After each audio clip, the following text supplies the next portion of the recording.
Okay, we're on the sidelines again of the 2013 BoP Summit, and I'm joined by Stephanie Hanson, who's Director of Policy and Outreach at One Acre Fund. Stephanie, thanks for taking a few moments of your busy day to speak with us. Oh, thank you for inviting me.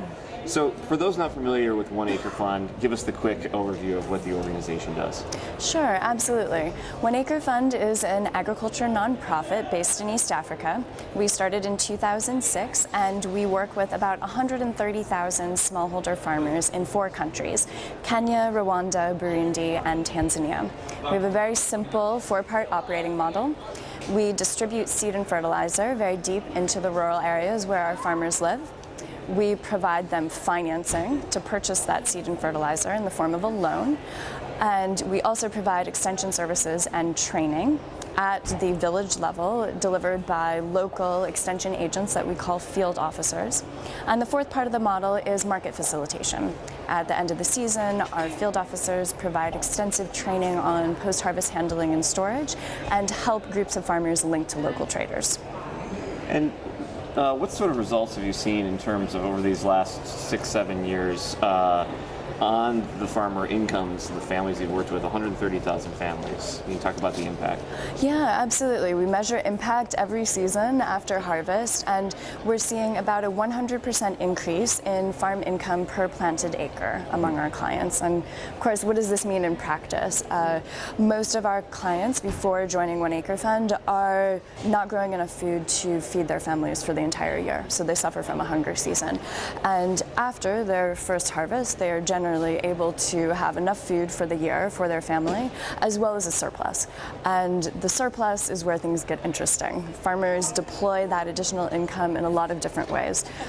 Secondary school fees are an incredibly popular choice that we actually consider an investment, because investing in your child to get that secondary school education means better employment opportunities in the future.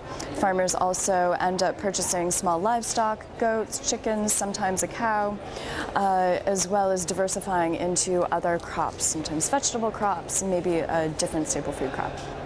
And what about the repayment rates on the loans? Are they typically, what range do you see? What percentage are the loans repaid? Yeah, 98% of our loans are repaid on time across the organization. There are some country operations that are a little better than 98%.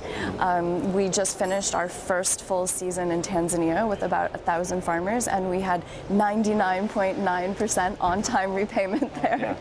So statistically, nearly 100%, really, when you think about it. And what about the interest rates that go along with these loans? Or how does, One Acre is a not-profit organization, correct? That's correct. So how is that? How do you sustain that through interest rates or otherwise? So financial sustainability is really important to us as an organization, though we are structured as a nonprofit, and we're moving toward financial sustainability in every country operation of One Acre Fund. At the end of this year, we'll be about 75% financially sustainable in field operations across our 4 countries together. And the reason we're able to reach 75% is because we do charge our farmers an interest rate on the loan. And it's an interest rate that's comparable to a local microfinance institution, in some cases a little bit lower. For instance, in Kenya, interest rate on a maize seed and fertilizer loan would be about 17% non-compounding during the agriculture season. And then we also do charge a service fee, which covers the transportation of seed and fertilizer to the market point level, close to the farmer, and to incorporate the cost of training services. Are you working with working with the agricultural suppliers of the seed, of the fertilizer that already exist? And are you also creating new sort of points along that network? How does that relationship go from country to country? It's very country dependent. Yeah. So in Kenya, there's a pretty well-developed private sector seed industry. So there are a number of companies that produce seed, and we source from, I think, nearly all of them. And that's a great situation for us because there are existing companies that we can work with directly on seed sourcing. In some of our smaller countries of operation, for instance in Burundi, there is not a formal private sector seed market. So we actually we rely on seed import sometimes from a larger country like Kenya with a more developed industry, or or we partner with the National Research Institute to source seed from that entity directly. This is very country dependent. Yeah, it sounds like it. And you're working in policy, so are you working with the governments in those countries and trying to help them build these markets in new ways? And so do you have an example of some success stories there?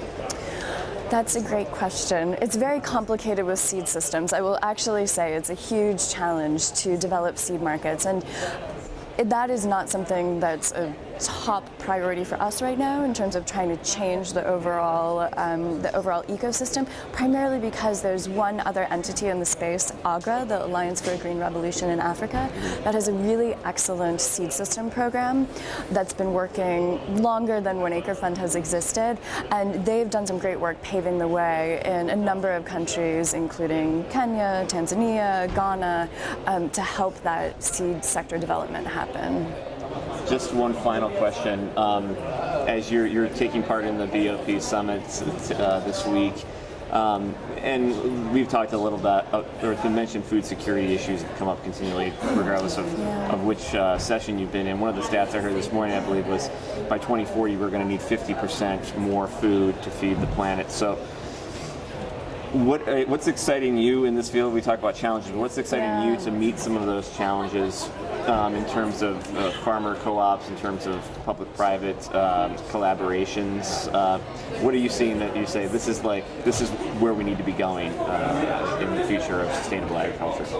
Well, I think what's incredibly exciting is that, for instance, 80% of the population of sub-Saharan Africa is smallholder farmers with under 5 hectares of land who are primarily growing staple food crops, and they are much less productive than they could be with some very simple things. Improve seed, fertilizer, and extension services. And if you throw financing in, you've got a package that can really help a farmer pretty quickly and pretty significantly.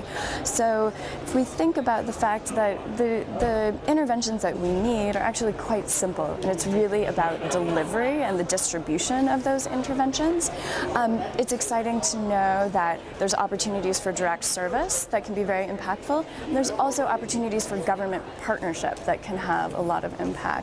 And in sub-Saharan Africa, governments have made a commitment to spend 10% of their budgets on agriculture development, and they're just at the 10-year anniversary of that commitment, and they're starting to say, how can we do better? So there's a great opportunity and openness with government, which is why I work on government relations and policy and government partnership, to work directly with government and say, what are the ways that we can get smallholder farmers the things that they need more easily, at a lower cost, and faster.